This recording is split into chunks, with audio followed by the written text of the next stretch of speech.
On today's Nothing Major, our Monday show, we've got an Indian Wells update for you.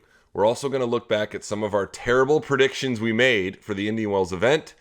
And we're also going to talk a little Indian Wells gossip. So with that, let's start our Monday episode.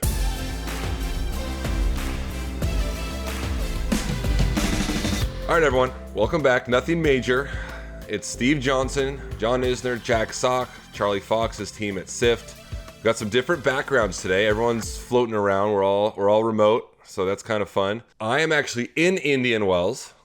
So I've been on the grounds. I got eyes and ears on the grounds for the big event. Buzz is awesome as always. As you guys know, this tournament, it's Monday right now, the weekend that just passed, the Friday, Saturday, Sunday. I think outside of Wimbledon, these last 3 days might be like the biggest 3 days in tennis as far as like fans everywhere trying to get tickets, things like that. I've been walking around the grounds, people talking about the podcast, just so you guys know. It's getting a lot of love, which is pretty fun. We are also in this episode going to talk Gossip Corner, new segment. You know, which guys are flirting with who online? If there's any new relationships, celebrities at the tournament. John, you're laughing. I know you want to talk about it. I mean, you're right. I do. I absolutely do. This was your idea, so we're going to go with it. I'm just joking. All right, let's talk about Indian Wells. Upsets galore. Zverev loses. Djokovic loses. Let's start with Zverev. He was the number one seed for the first time in a Masters series at a major.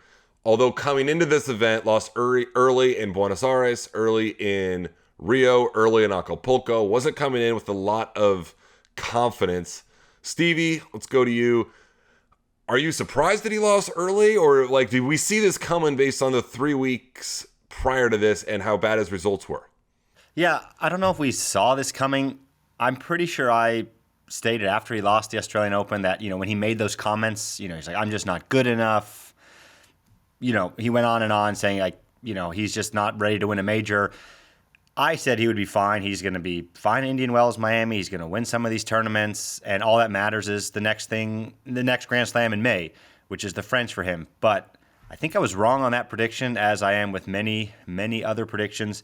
He has looked out of sorts, flat, just not his best tennis. He's kind of reverted back to his old style of tennis, where he's just kind of rallying. And that has won him hundreds and hundreds and hundreds of matches on tour. But I like what he was doing earlier, late last year, early this year, kind of trying to be more aggressive from the ground. And I think he's just kind of gone backwards. I don't know if that's just a byproduct of losing the Australian Open final and the mental and emotional toll that took on him. I don't know what it feels like to be a number one seed in a Master Series, but that has to be some immense pressure as being the top dog with Sinner being out. And it's just something that he hasn't gotten a hold of yet. I think he'll be fine. I really do think he'll be fine. I think this is just a bump in the road. But the last month down in the Golden Swing and his start here in Australia or in Indian Wells, not great. So there's a lot better tennis for him to be played. It's just kind of interesting to see him in this rut of kind of an emotional, just flat period where you don't see the excitement and the energy that he usually does bring to the court. What does a player do when they're in a rut like this? We've all been in a rut. Like, how do you bring yourself out of it? Jack, let's start with you. Like, when you were playing events, obviously, like I just said it, we've all been in a rut. Like, what do you look for in your game to pull yourself out of it and give yourself some confidence?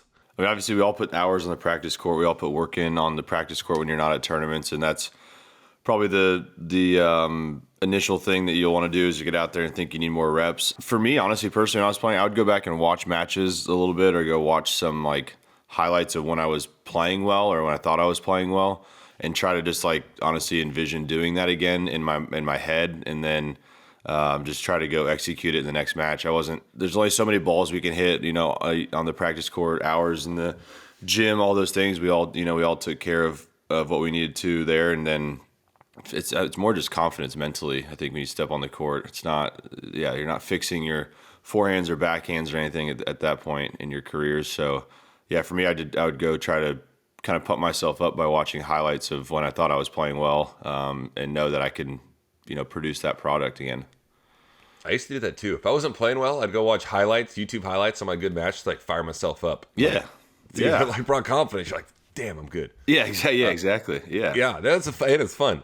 John, when it comes to playing, what's more important, having confidence or feel like you're like striking the ball well?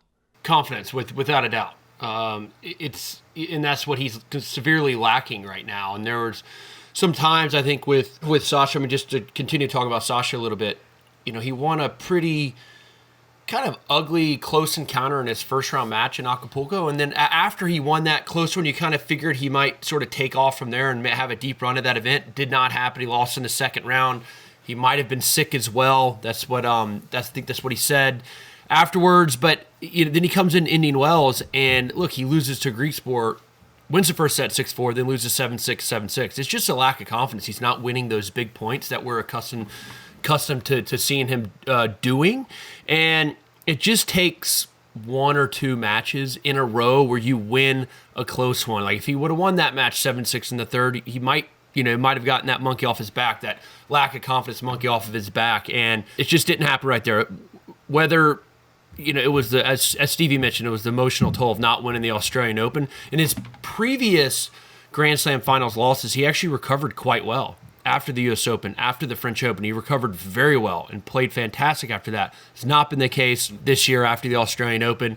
And as we all know, he had, and I think the windows, it might be closing here a little bit, but he had a legitimate window to get to the number one ranking in the world with Sinner out for 3 months.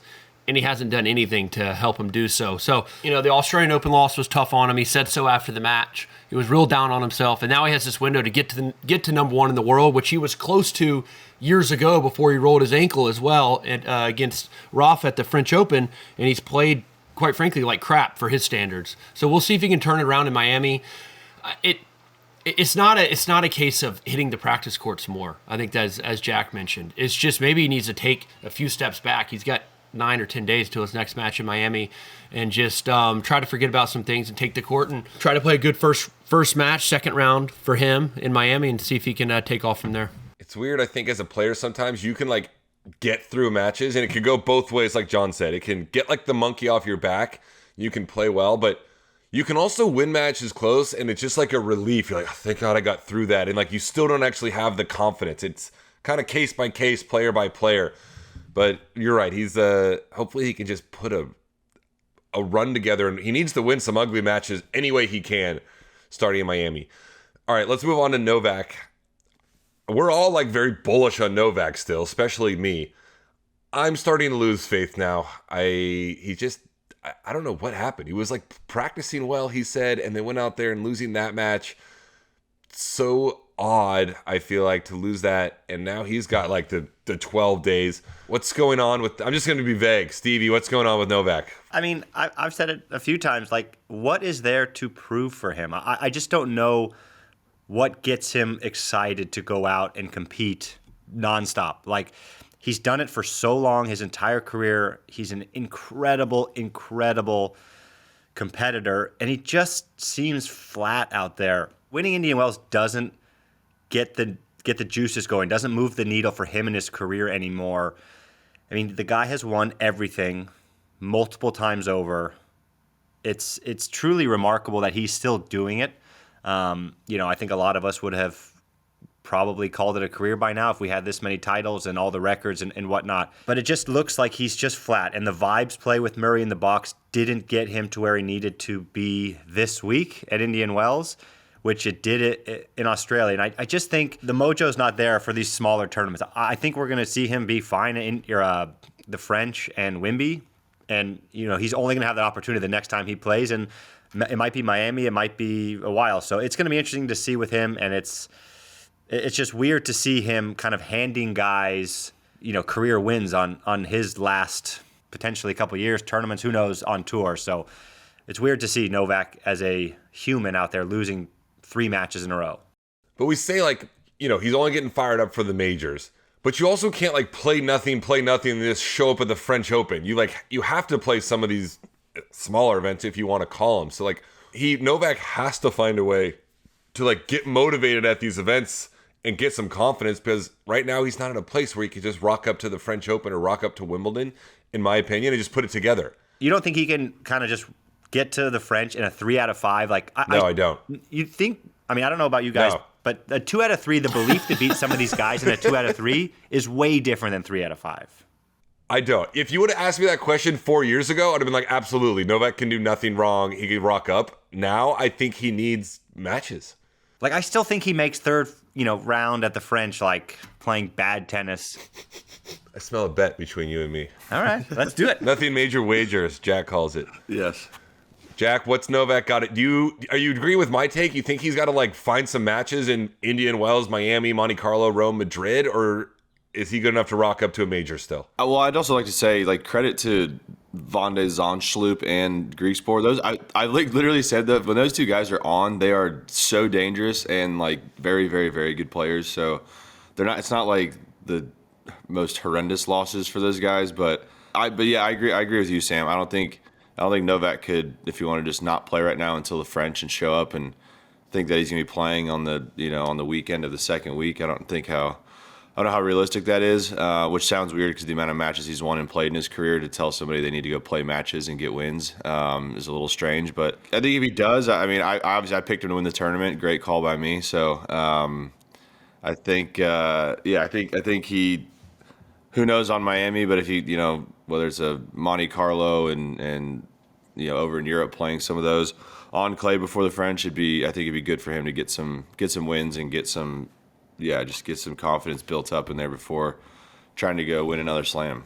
I'm with you, Sam and Jack. I just like, it's just so we're not accustomed, of course, to him losing kind of and going down with like a bit of a whimper, like 6-1 in the third to Van de Zandschulp, like 2 straight years he's lost to a lucky loser at Indian Wells. We're just not used to seeing that. So he seems to be lacking a little bit of motivation. I mean, look, his quote after the match was, "Things are different, obviously, for me the last couple of years. I've been struggling to play on the desired level. Every now and then I have a couple good tournaments, but, mostly it's really a challenge. It's really a struggle for me right now." I mean, look, Father Time, certainly it might finally be catching up to him. He's 37 years old. You don't play your best tennis at 37 years old as opposed to 27, 28, or 29. He's just got to find that motivation and find the fun in playing again, because he's accomplished so much, as Stevie has said. So whether or not he plays Miami, that's a tricky one. He's pulled out of Miami a lot in the past. The last 4 or 5 years, he hasn't played that tournament. But if he doesn't play Miami, it might be a good time for him to refocus, get back home, get back to Europe with his family, and likely start in Monte Carlo, maybe play Madrid. He typically always plays Rome, and get ready for the French Open. So I think he'll be fine. It's a case, in my mind, it's a little bit of both, like a little bit of lack of something there, that like motivation that he's trying to find in these tournaments that aren't Grand Slams, and the fact that he's almost 38 years old, catching up to him a little bit. I just think he needs a mental break, even though he hasn't played that much. It's not like he's worn out from playing matches, but just needs a little bit of break, step back, find that motivation again, and he should be fine. But he does need matches, for sure. Like, he needs to play Monte Carlo, which I think he will, and he always plays Rome, and we'll see what he can do in those tournaments to start to develop some confidence. Also, Miami. We haven't heard if he said anything about Miami at this point. I would be surprised if he plays it, personally, but we'll see what he does. All right, enough talking about the big guys. Let's give some love to some other players around the tour. Watanuki beat Tiafoe last night. I commentated that. Have you guys been listening to my commentating? Thoughts? I think you're good. Thank you. I texted you and Brett Haber. You did. That was a nice text. And I said, I think your cadence is really good. You end your comments at the right time, right before a point. So I'm bullish on you in the commentating booth, Sam. Anyway, I called Watanuki beat Tiafoe last night. Watanuki, this guy's ranked 349 in the world. He's qualied here, now won 3 matches. He's unbelievable. Have any of you guys ever seen this guy play? Yeah, I've played him a couple times. You've played him? Yeah. Did you beat him? I think once, and then he got me. He's got a massive serve. He can hit the ball so hard. And he's got the weirdest, goofy, pre-serve, ritual, whatever you want to call it, routine, where he steps back, he's upright, and then he kicks his front foot forward, which I don't think any other guy does. Yeah, the guy's got a cannon, plays with a blue bab. He's got a lot of fire out there, and he's fun to watch. And he's, I've got him once, and he's gotten me once, but back in the day. He's good. I brought his name up earlier. Jack, you've played him or seen him play? I think I played him maybe once in the Challenger Life grind. Oh, Jack, you beat him 1-1. You beat him 1-1. That looks so good now. That looks so good. Yeah, I was very unimpressed, to be honest. But yeah, obviously he's catching fire right now. I think even when he was playing challengers and I would see him at some, like, yeah, 1 week he looked unbelievable. He looked like he was the next thing, and he was going to be top 50 in the world. And then you see him the next week and he plays like he's 350 in the world. So He plays Greeksport now. We might see him in the quarterfinals. Okay, I know we're not going to spend a lot of the time on the pod about Watanuki, but is he ranked 350 because he's been hurt? He's been hurt. He's been hurt, but also the results, it's kind of a combo, honestly.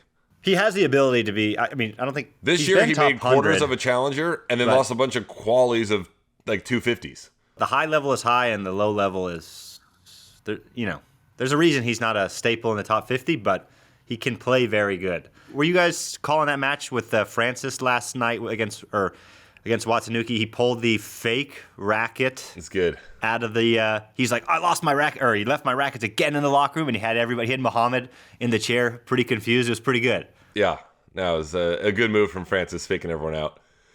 Other news, Draper beat Fonseca, my guy, 6-4, 6-0. It was like 4-4 first set, got broke, and then Fonseca just was done.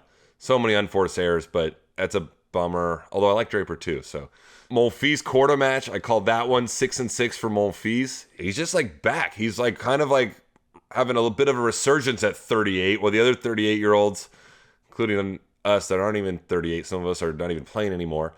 Tsitsipas beat the hottest guy in tour, Matteo Berrettini in straights. Got to shout out Marcus Giron. Is it Giron or Giron? I should know. Like, it's we're Giron. Friends. Giron. That we should know that. I practiced them 1,000 times to see him almost He's like daily just out. he's kind of quietly going through the tour, making moves. Or sorry, through the draw. Like, it's fun to see a SoCal guy playing well here. And Brooksby also in the event. So like, there's some, I'm not gonna call them dark horses, but just good results for local guys. Which kind of brings me to the next point. Our draws that we filled out. We kind of picked guys not ranked top 8 who we thought we were gonna do well. Jack picked Tommy Paul and Ben Shelton. Those guys are actually doing well. Jack, are you still happy with those picks? Like, do you think they're... I like my two. Shelton, he's a very confident person and player, so he'll probably make a deep run here. It seemed like his first round was fairly straightforward. And then Tommy, there's nothing you can do against the guy. It's too fast. He strikes the ball too well, so he's going to make a deep your guy. run. You love Tommy like Stevie loves Nishikori. I'm with Jack. I mean, I think Cameron Norrie is a nightmare to play against, and Tommy beat him pretty easy. So He was like 3 years ago. I mean, I don't know. I think that Sam's been level's off still the Call a there. spade a spade. I mean, Yeah, come on. especially No. there. Cam's especially still that so tournament. good, but there's 2021 Cam and 2025 Cam. Okay, no, fair enough. I mean, fair, but I like his game anyway. I thought that had the potential to be a tricky one for Tommy, and it was like 5-3 or something. So yeah, I'm with Jack. Tommy, I didn't choose him, but Tommy's looking really good. John chose Shelton and then Nakashima and Hurkacz. A little off the beaten path, but like, you're looking good too. Yeah. Stevie, you have Arthur Phils, who saved match point last night against Musetti. You also have Shelton. You lost Felix. I mean, not really. It was the caveat that he was going to get 4 walkovers. He played a guy that finished the match, so that was a bad sign for Felix. I got to choose 4 because Jack only chose 2. I had Berrettini, Opelka, Fonseca, Korda. They all lost. That's so bad. I was about to text you guys yesterday because for listeners right now, we were going to fill out a draw of the entire tournament. Stevie and I actually filled out the draw. Jack and John, you guys didn't do it in time. And I was about to get mad at you guys, but then I realized like all my picks lost. So it's good for me that we're redoing this. We're going to redo this from the round of 16 on. Americans to go the furthest. That's where we crushed it, though. We kind of were all sniffing around with like Fritz, Emma Navarro, Jessica Pagula, Tommy, Shelton. Does an American win one of the 2 events? Just a yes or no. And if it's a yes, tell me who it is. Stevie, does an American win the men's or the women's? Yes or no? Yes, I think it's the women's. Who? I'm going to stick with Emma Navarro. She saved match points. You know how you guys get through that? If you save a match point, you just never know what's on the backside of that. So I'm going to stick with her. I just think, as John said last week, Carlos is. It's hard to go against Carlos. Like I think a three-peat. We're sniffing around for a three-peat. Yeah, I don't think so. John, yes or no? That was like you've done a 180 from last week. No. Well, yeah, you have. What am I going to take? Complete 180. You spoke first last week, and you said completely no shot. We think it's open, and I'm just telling you what you said. Yeah, I agree. But after you also watching said the beginning of this possibilities. I did say possibilities. John, good call on that, by the way. Yeah, I thought I was listening back. It's funny, but yeah, just watching it play out now. Like obviously the draw, it's like Casper. Yeah, good pick on that one. Carlos is. Yeah, I don't see a guy. You know, he's got the new tattoo of his Netflix show coming out. Like he's just teasing stuff. Yeah, you didn't see that like in his. I guess his first match, he had like a tattoo of like 4/23, 25, something on there. And that's like his documentary on Netflix is coming out in April 23rd. Not mistaken. Like they followed him all last year. Like his French and Wimby wins. Pretty sure it was just a publicity tattoo, but they got it. All right. Got the job done. John, American winning, yes or no? I'll say yes, and it's going to come on the women's side. There's too many good players. Yeah, that's who I chose, right? But I mean, I don't think Coco. I mean, good heavens! Like if she can stop double faulting, then yeah, I know. When you look at that match, if she can just fix that, then 21. yes, she's one of the favorites. But she wasn't playing that great. Wasn't playing with a lot of confidence. Obviously, of 21 double faults, but that shows how good she is to be able to overcome that. The women, there's just too many good players. I mean, I chose Pegula. I piggybacked off of you, Sam. But between Jessie and Coco and Emma Navarro and Madison Keys, I think there's a lot of good players with a really good chance of winning this event. Just to be different, I'm going to say no to both draws. But yeah, I agree. I think on the women's side, there's multiple that can win the tournament. And I mean, on the men as well. I mean, Fritz and Tommy and Shelton. I mean, I wouldn't be surprised if one of those guys were playing on finals weekend as well. But just to be a little different, I'm going to say no. I'm going to go Pegula still. Men's side, just no, because just no. All right, let's move on to Gossip Corner. New segment we're going to try. Just what's going on around the grounds. I'm going to start with this. I don't know how much you guys are online. Ben Shelton's been flirting with Trinity Rodman. For those of you who don't know that, that's Dennis Rodman's daughter. She's a professional soccer player. Been flirting online. John, as the oldest person in the group, did you even know that? No, I didn't know who she was. I mean, I had to look it up. Rodman, hear the last name, and no, I didn't know it. Where is this on X or something? I think it's probably on TikTok. Okay. But I don't know. Maybe we'll see Trinity Rodman in Miami. Where was he? Where were they flirting with each other? Like online. They're like messaging. Hey, it's new age flirting. It's web flirting. No, I haven't seen it. Yeah. Get on, check it out, man. Google it. It's juicy little stuff. Also, last night at the event, Kylie Jenner, Kendall Jenner, Timothée Chalamet at the event. I'm a big Timothée Chalamet fan. I don't know if you guys saw him on College Game Day earlier this year. I didn't know who he was. He knows ball, dude. Yeah. He does. I walked by Kylie last night. I was like pretty starstruck. Wanted to get her on the pod. Did you ask? No, she had like 3 massive security guards around her. I felt like I couldn't even look at her. But anyway, let's go here. Who's got the best outfit on tour during Indian Wells? Have you guys, man or woman, do you guys feel like someone's got an outfit that's making a splash? I have an issue with Francis Tiafoe. He's got to cut the sleeves off, dude. He's not playing so good with sleeves on. He's lost all his powers when he wears like shirts with sleeves. Like he needs to go cut off. He's got to let the arms free. I think that's an issue for him. He's got to talk to Lulu about this and get some like just tank tops out there to play. And the guy's guns are. You got to let him go out there with a tank top and let him play. No more sleeves on Francis's shirt. All right, we'll see that. We'll see that later in the year, I think. I like what Fila and Emma Navarro are doing. Like her outfit's just solid, simple, and there's no frills, but I think it's a good look. You would pick a Fila outfit. No, but it does look good. Thank you, Sam. Thank you. It looks good. That's what I'm saying. I got another one. Potapova. I don't know if you guys know who she is. She was watching Griekspoor beat Zverev the other day. She used to be married to Shevchenko, but now she's in Greek. Yeah. Interesting. Wow, right. you did your research. Dude, right? I've got stuff going on. I've been on the web. I'm also here, and I saw Potapova in Greek Sports Box, so I had to Google it. But that's somewhat interesting, I feel like.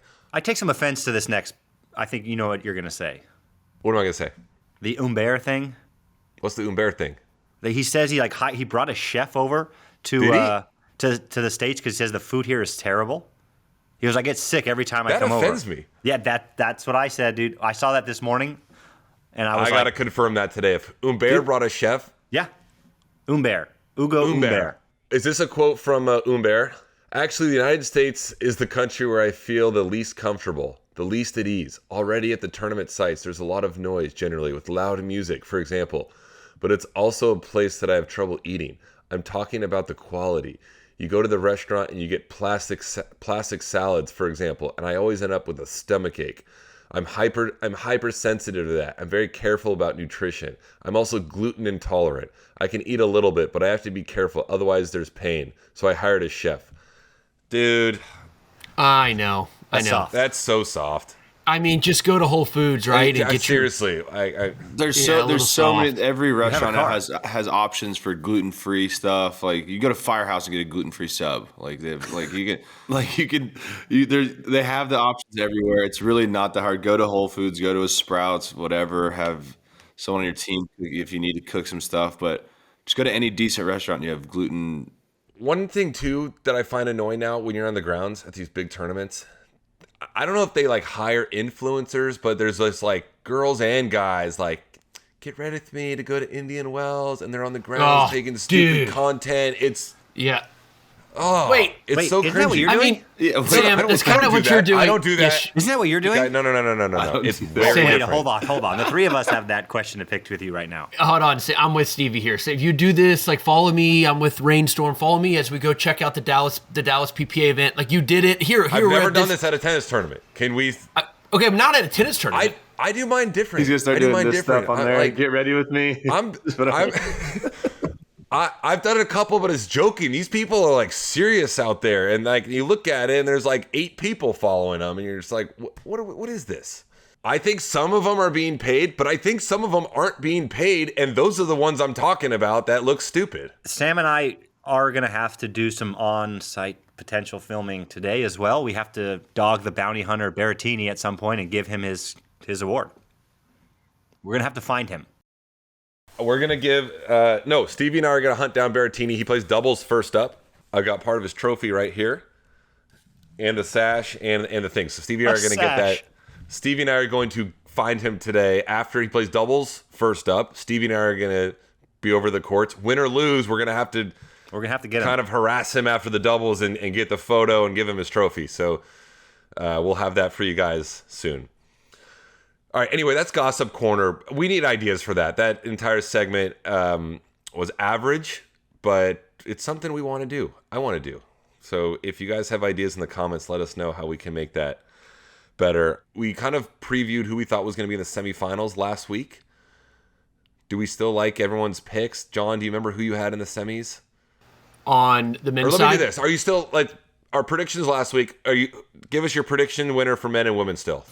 Oh, I love it, and I'm actually calling the finals. I called the finals of the men's event, and that's still alive, and I'm still very bullish that that's going to be the finals. And the finals, you have Alcaraz, Tsitsipas? Yes. Jack, give us your finals, and maybe a winner. I'm going to go Alcaraz, Tommy Paul in the final. Stevie J? Yeah, Alcaraz. I just want to be different than these guys, so I'll just go with Arthur Fils. Whoa, dude. That's feasible. I'm just going to go different, you know? What am I going to just go chalk like good, these guys? Jack. That was good. All right, good pick. I'm still going with Medvedev. He's cruising through the draw. No issues. Medvedev's going to beat Fritz in the finals. But next Monday, we can see if anyone was right. All right, that's it. That's Nothing Major Mondays. Good show. As always, we've got the Friday show coming out later this week. We've got a Riley Opelka interview that we filmed last week. I'm not sure when it's going to come out. We're sitting on it. It's going to come out sometime in the next 3-4 weeks. We might save it and run it after Miami. But that's going to be fun. But always, like always, go to YouTube, Spotify, Apple Podcasts, review, leave us comments. Let us know what you guys like. If you guys like our predictions, if you like Gossip Corner. But anyway, we'll see you guys on Friday.